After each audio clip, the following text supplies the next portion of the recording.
How's it going, everybody? Welcome to the show. Ben here alongside with Michael, returning as promised in the end of our Pink Floyd episode. Mike picked Radiohead for the next one of these worst to best. And I was excited about that. Radiohead's a band. I've always been aware of them. You know, everybody's aware of them. I've known some of their hits. I've heard a couple of their records over the years, but I've never really done a deep dive. I would say solidly half of their discography I had not even heard. So this was really eye-opening for me as to why they were so influential. And for me, they're my favorite band. I mean, I've been listening to Radiohead consistently for the last 10 years, probably since I was a sophomore or so in high school. So I picked the band I knew the best, that I've listened to the most out of their entire catalog. And, this was a very fun experience for me, going back and getting to listen to, the band I love so much. Convenient for you also. You don't have to do any work. You can just show up and talk about them. Kind of show up and do your thing. So typically you go first. The guest goes first. I think I'll lead it off this time with my number 9 pick. Relatively easy for me, the bottom part of this list. Number 9 for me is Amnesiac from 2001. This, as you know, is the companion piece to Kid A, recorded all in that same group of sessions, or that same few months they spent solidly in the studio. The main difference with Kid A with this record, because they're very similar in overall style and instrumentation, and lyrically they're kind of a jumble, kind of hard to discern any large lyrical themes out of these, in my opinion. But the main difference is the way they worked in the studio. From what I've read, they took a different approach with Amnesiac or the Amnesiac type tracks that end up on this thing. They had one person just have an idea, and then they kind of all went their separate ways and worked on the various bits and pieces individually rather than collectively. I really don't care for this album, if I'm honest. I think it's much more boring than Kid A. The flow is not really there, track to track to track. It's a little jazzier, a little more electronic than Kid A. Not too many highlights. I mean, there's some cool moments. Life in a Glass House is probably the most well-known off this record. Pretty jazzy little tune. I was on board with that one. Knives Out is another decent moment, more straight ahead rock, which is probably why I like it. But overall, this was I think really not a fantastic record by a otherwise pretty good band. So pretty clearly to me, Amnesiac is the worst record they've done. Okay, so my number 9 was also incredibly easy, but it was, of course, 2011's The King of Limbs. It's a record I find very little enjoyment in. It's their shortest one with only 8 tracks. And it seems like Tom York just took over. It's a lot like the Final Cut with Pink Floyd, where it seems like a Tom York project with Radiohead slapped on it. It's too synth heavy. There's not enough, I feel like, input from other band members. The only tracks I really care for, the only track I even care for is Lotus Flowers. The only one I go to consistently. I really used to love Codex, but over time, it's fallen out of favor with me dramatically. It's a nice ambient tune, but I feel like they do the slow piano thing significantly better so many other times. So The King of Limbs, I knew it was going to be last. It still lasts for me after going through the catalog again. So that's my number 9. A safe pick, and it was a contender for the bottom spot, even though I ultimately gave that to Amnesiac. My number 8 is The King of Limbs from 2011. Pretty universally known to be one of their weaker projects, if not their weakest. It just feels cobbled together. It feels kind of half-assed, if I'm honest, and unusually for the band. The production feels pretty thin to me. Not particularly interesting instrumentation, or it's just kind of, it's mixed badly. If I'm honest, I just thought it just seems like a really well-made demo. Yeah, it does. I mean, it's yeah. I don't. It seems like the kind of thing they throw out there during a session that would eventually become like a song or two on an album that was of much higher quality. You know what I mean? Morning Mr. Magpie is a pretty cool cut. I think it balances the electronic stuff with the more acoustic instrumentation stuff pretty well, but it's unusual on an album that really doesn't have a ton of good cuts on it. I don't know. I kind of enjoyed it in the sense that it was conceived from the ground up to be something intentionally stylistically different, even though it didn't stick the landing. Because that's one thing everybody loves about Radiohead, right? They tend not to do the same thing twice. But this one, it's a he shoots, he misses. You know what I mean? So pretty clear. Yeah, that was my number 8. My number 8 is their debut, 1993's Pablo Honey. And I think this record gets a lot of flack because it is such a boilerplate, generic grunge record. But it's not a bad grunge record. I like listening to it. It's an easy listen. The problem is, as soon as you get through Blowout, the final track, you go, well, I didn't remember any of that. Like, there's not a memorable part of it. I mean, Blowout's a nice, well put together track. I think anyone who can play guitar is a well put together, nice track. And you obviously have Creep, which is a lot. Creep gets a lot of hate.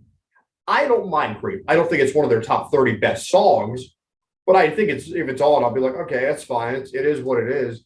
I don't mind the song, but generally, it's a forgettable grunge record. It's very of its time. It sounds very dated.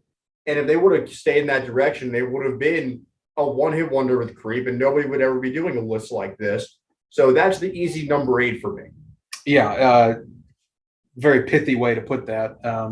If they had continued on, by the way, my number 7 is Pablo Honey, the debut, 1993. Again, pretty universally accepted that that's one of their weaker projects.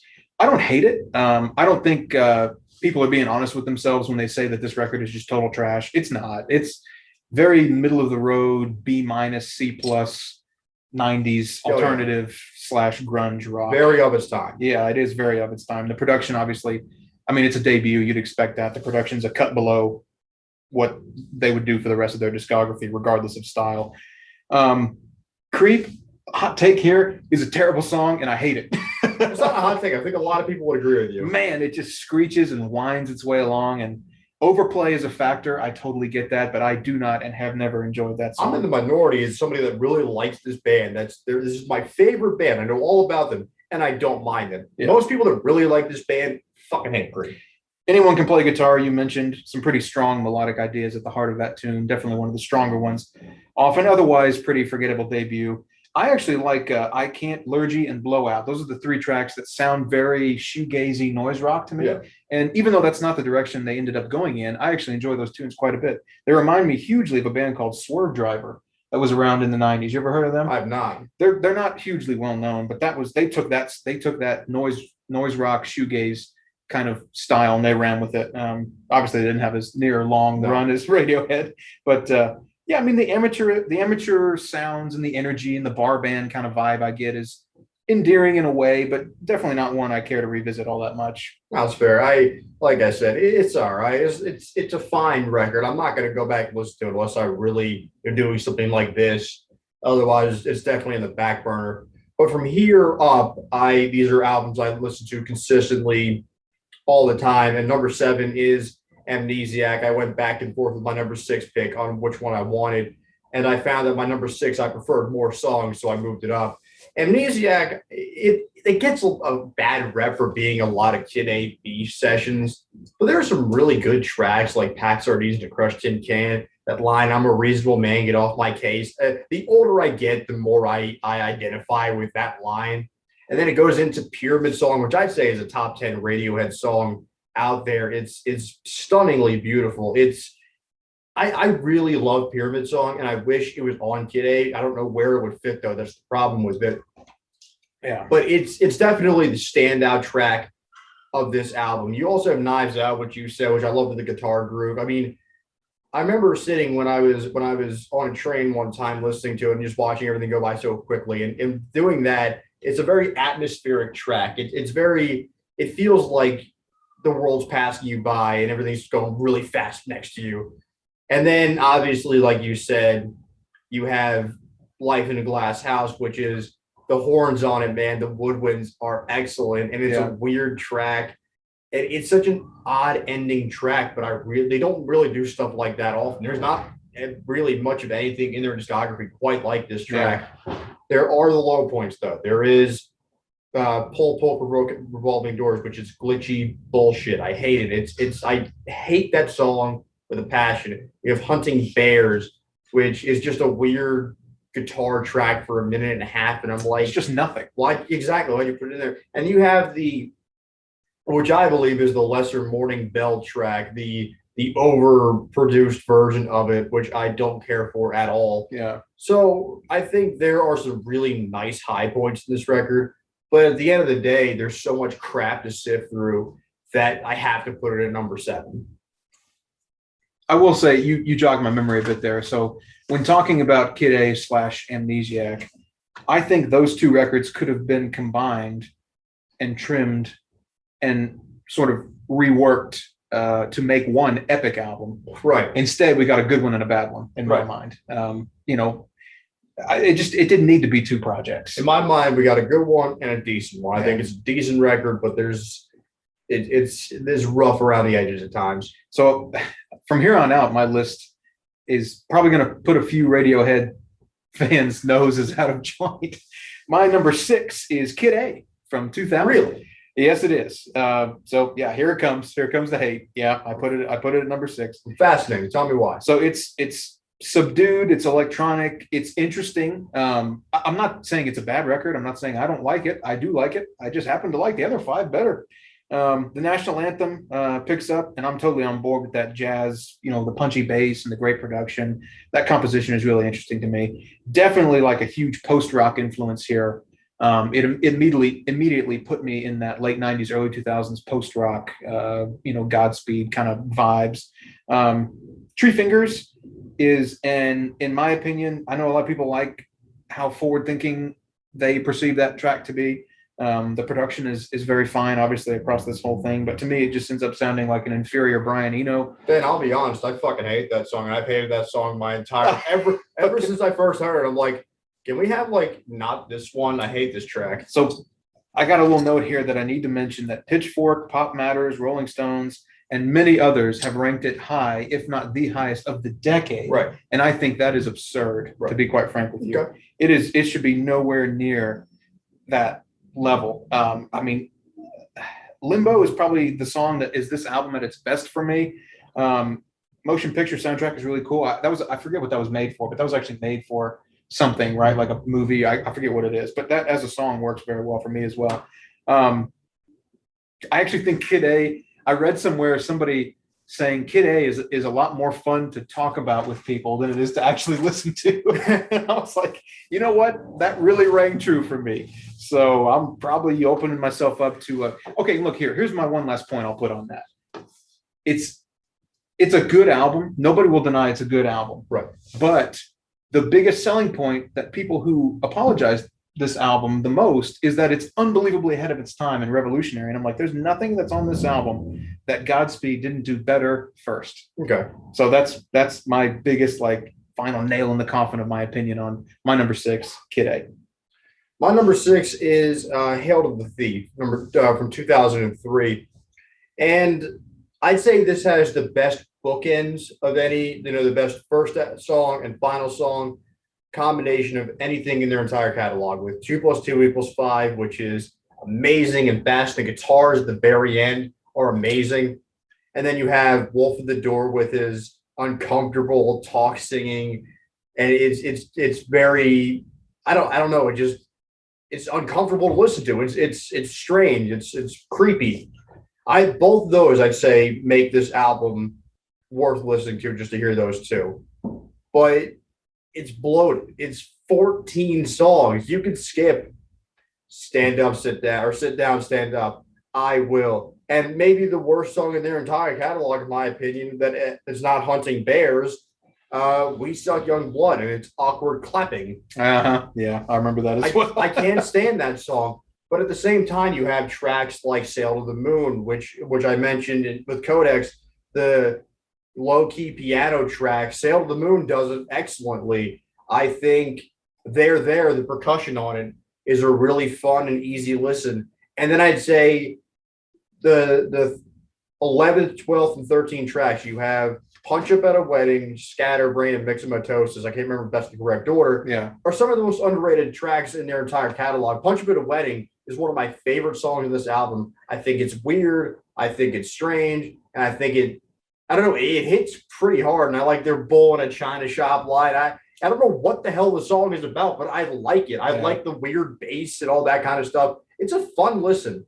So Hail to the Thief, my drawbacks are that it's bloated, but I still like this record. I still like the political aspects of it. I find it to be a fascinating listen. Yeah. Even though thematically it's of its time. It doesn't sound dated. That's It in my doesn't. opinion. Yeah, for 20 years, 20 whatever it is years old at this point. So my number five is the Bends from what is that, 1995? Yep. I can't read my own little thing here. Okay. So massive, massive leap in quality from the debut just 2 years earlier, Pablo Honey, to the Bends in 95. They went from, and this is a bit of an exaggeration. Obviously, they were never terrible, but they went from like a Dinosaur Jr. cover band on Pablo Honey to an arena rock band with its own identity and sound on the Bends. Not nearly as experimental or forward thinking as they would get later, but I would argue pretty strongly that it's some of Tom York's best songwriting on the Bends. Not most experimental, not most forward thinking and all that, but just sheer quality, intelligent, nuanced, subtle songwriting.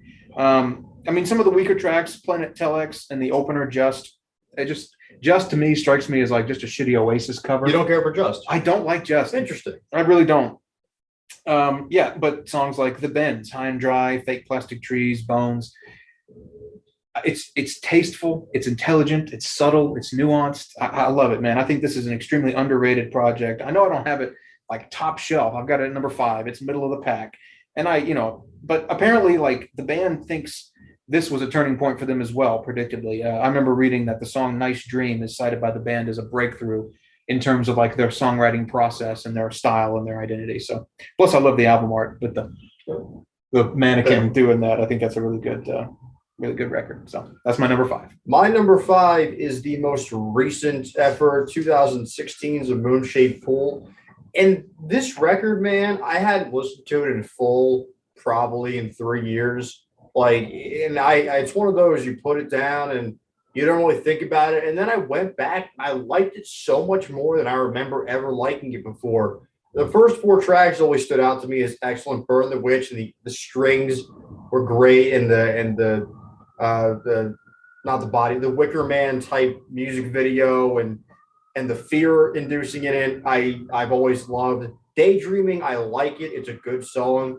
I think it's a little bit overrated, but I like it. It's a solid single.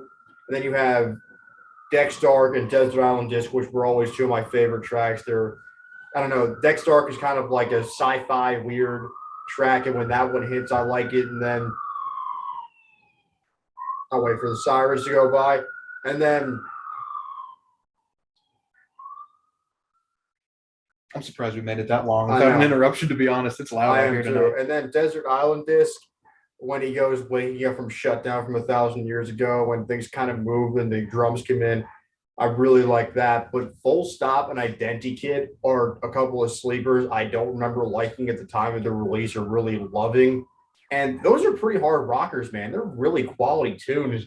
I really, really like those a lot more than I remember. And then, of course, you have the closer, the one that Radiohead fans were clamoring for to get the album treatment for years, True Love Waits. Yeah. I won't lie. I like the Live at Oslo version better still. Maybe it's because of the first one I heard and I can't adjust my ears.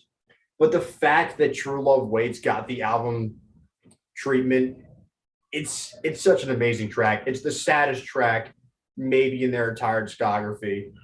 I love that song, and I'm so happy. It's the 100th one they've released on a studio album, fun fact. And if that's the last thing they ever make, which I hope it's not, if that's it, I can live with that. Yeah. I'm okay with it. A Moon-Shaped Pool is definitely one of those records. It's a grower. It's not one of those I picked up and loved immediately, but I feel like I'm appreciating it now 5 years later. Yeah.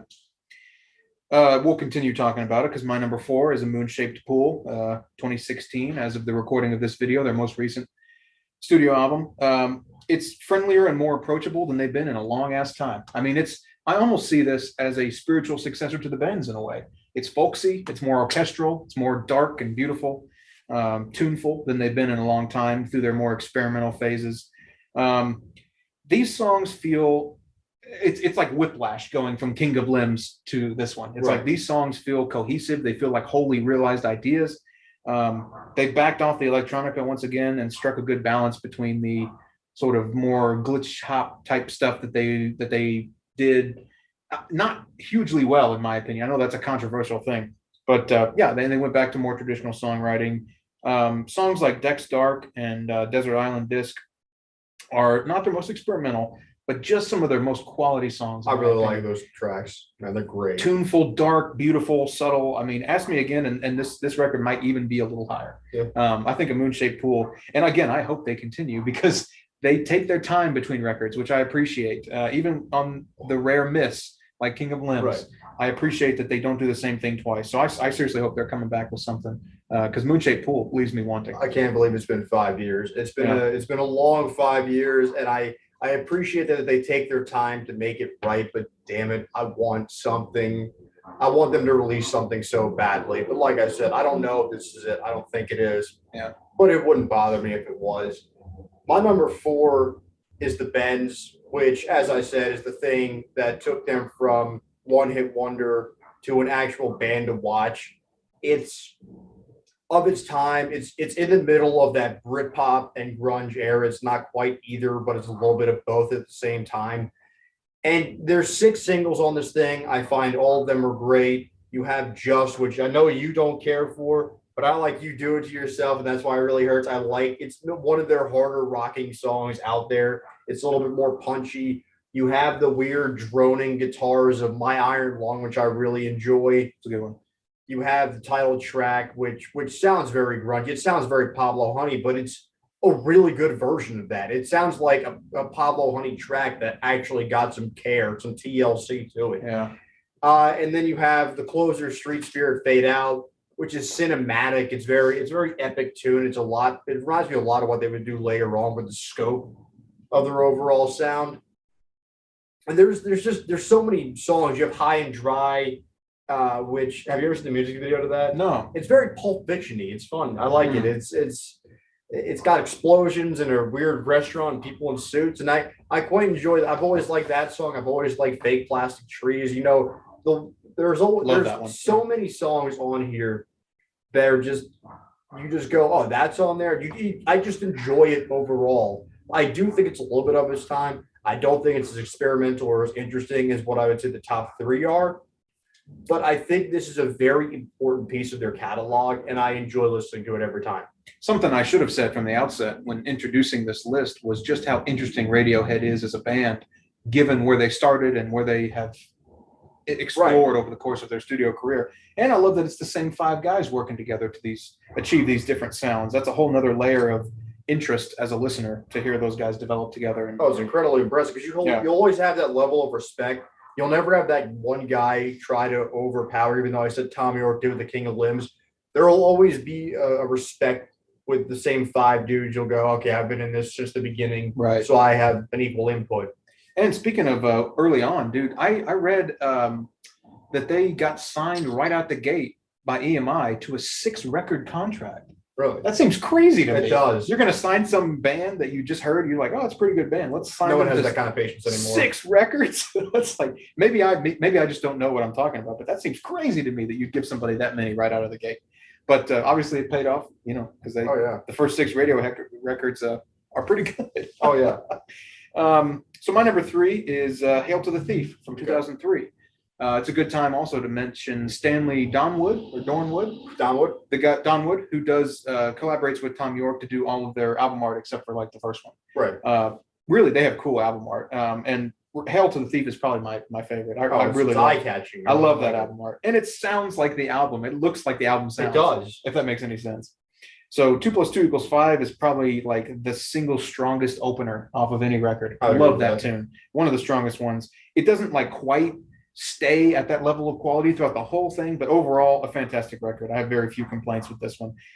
Again, people are going to have a problem with me saying this, but they struck the right balance on "Hail to the Thief" between the electronic stuff and the singer-songwriter and band stuff.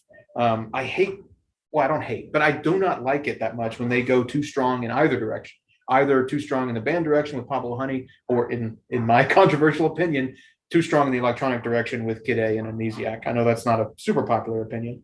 There is probably my single favorite cut off that record. "I Will" is only like a 2-minute cut, but damn, it hits you right there. You like "I Will"? Yes, it sticks with me, man. I really like that a lot. And then you said it earlier, it ends with a bang, man.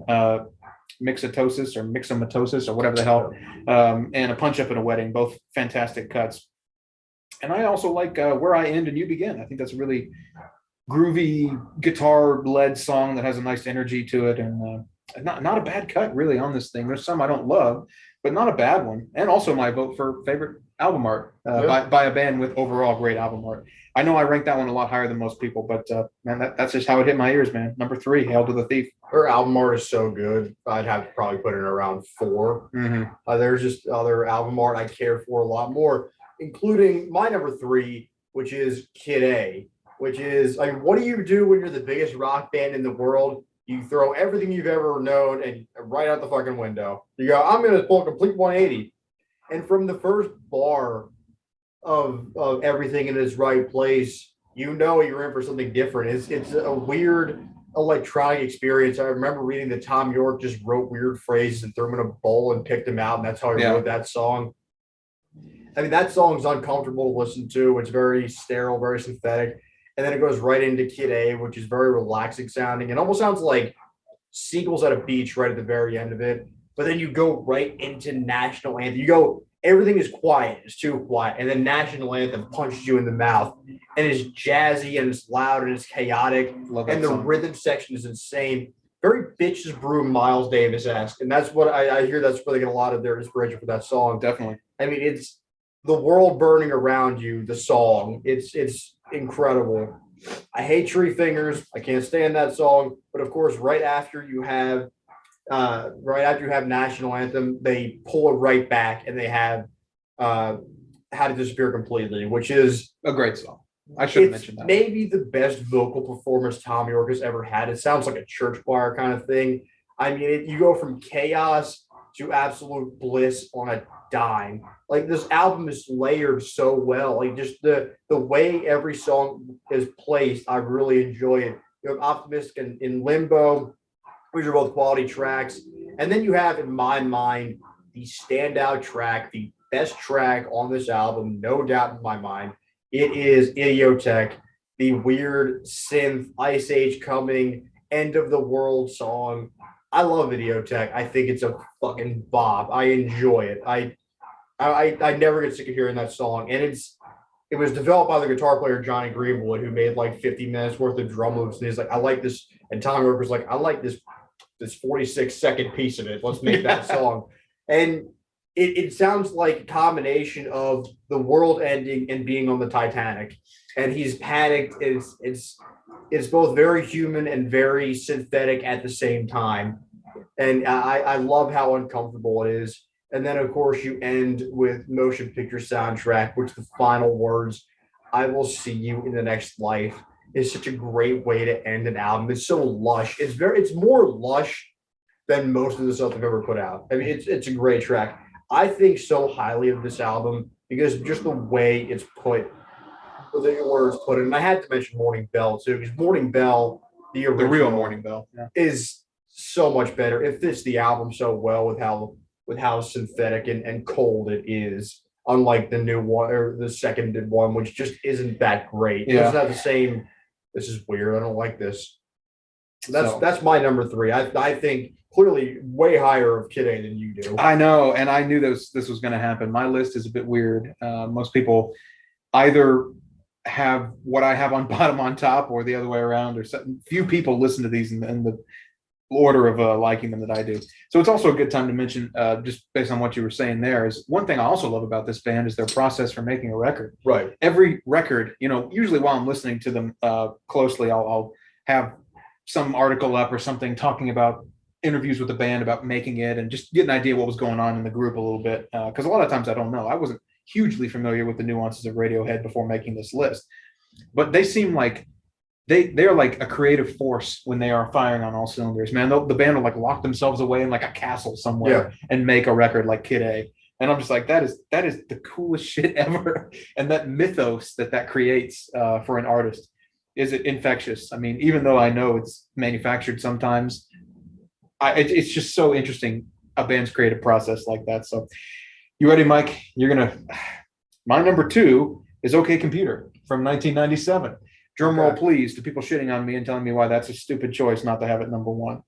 So I love the album. I should just preface this whole thing with saying that. And I also will credit hugely OK Computer and Radiohead during this period generally, with launching an often forgot about but much appreciated, in my opinion, at least personally, 90s prog rock resurgence. Yeah. Bands like Spock's Beard and Glass Hammer and Flower Kings, among others. I think Hawkwind came back during this time for a little while, but regardless, all those bands were given an opportunity by labels because of the success of the experiments on OK Computer commercially, whereas normally they would have been shut down.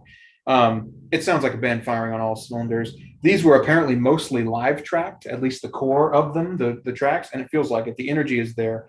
Again, the balance between their experimental, glitchy electronic stuff and their singer-songwriter and band stuff is just perfect on OK Computer. Love the album. Paranoid Android, probably one of my favorite songs by the band.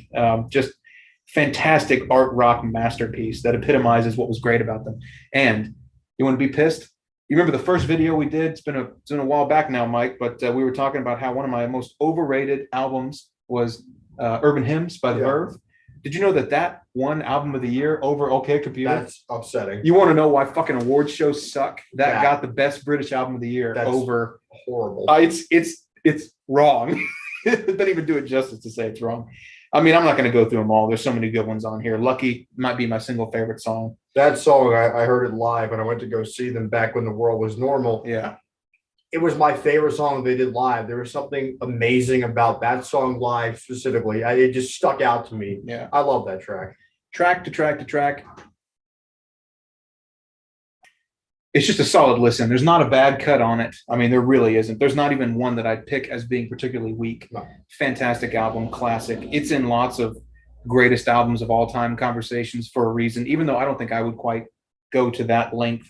I don't want to just keep naming songs off of it because they're all so damn good. But Filter Happiness is that weird little spoken word thing in the middle. Fitter Happier?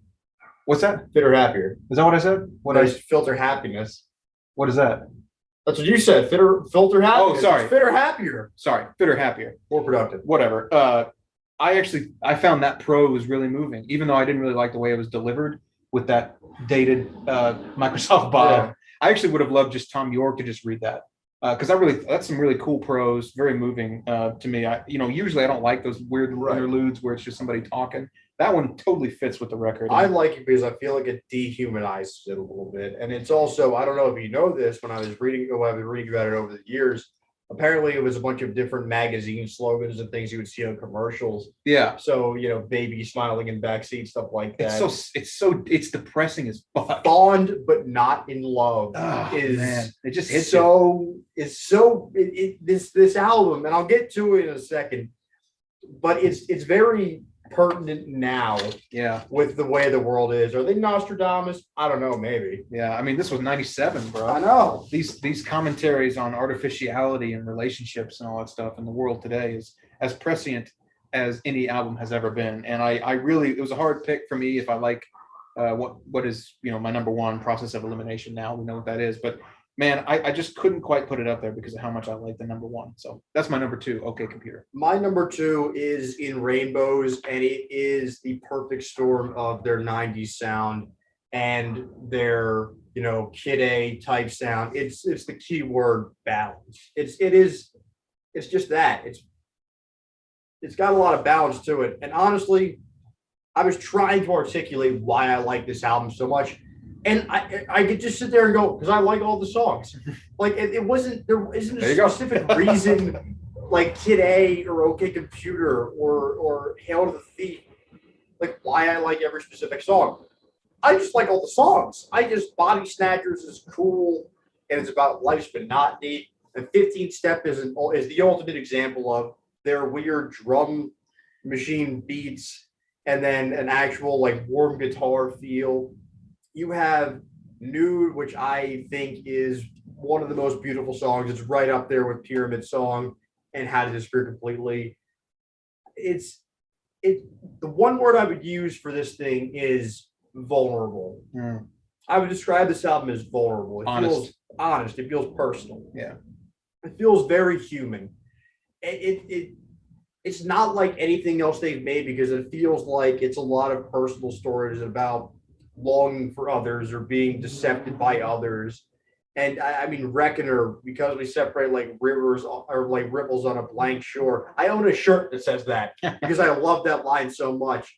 And then you have the closer videotape, which is such an amazing piano piece, and it makes me think of my life as a whole. It makes me really reflect on my life, and it's got the subtle drums in the background, doesn't overtake anything he's saying.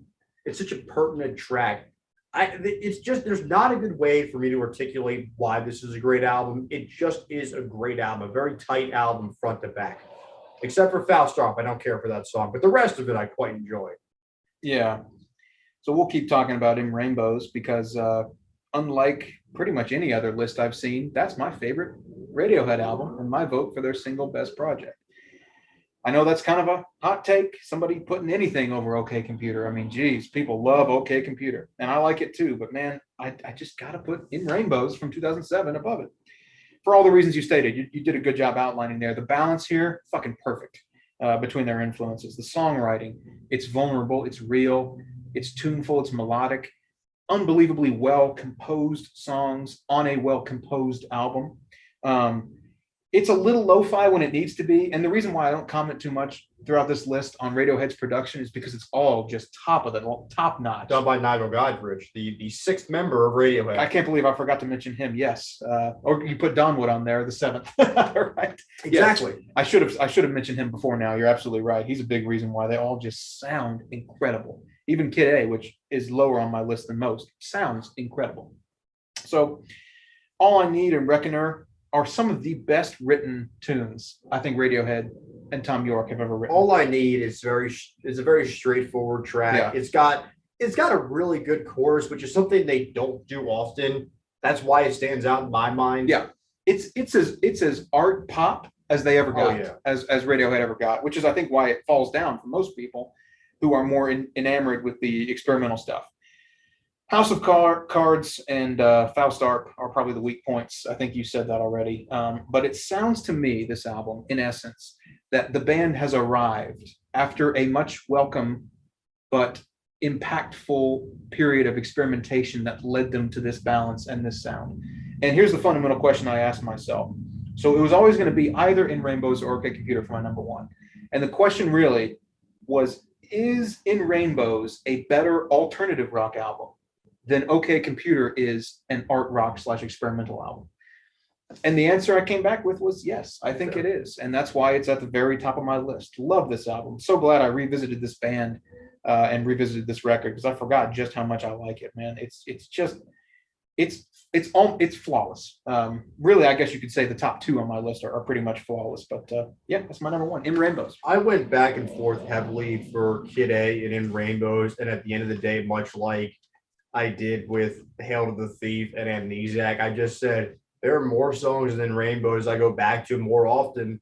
So I got to put it at number two. But number one is my favorite album of all time. Wow. OK Computer. I adore this record. It's the takeover of technology, the loss of humanity, the space rock, the art rock. It's such an interesting listen. You start off with Airbag, which is basically look at technology saving my life.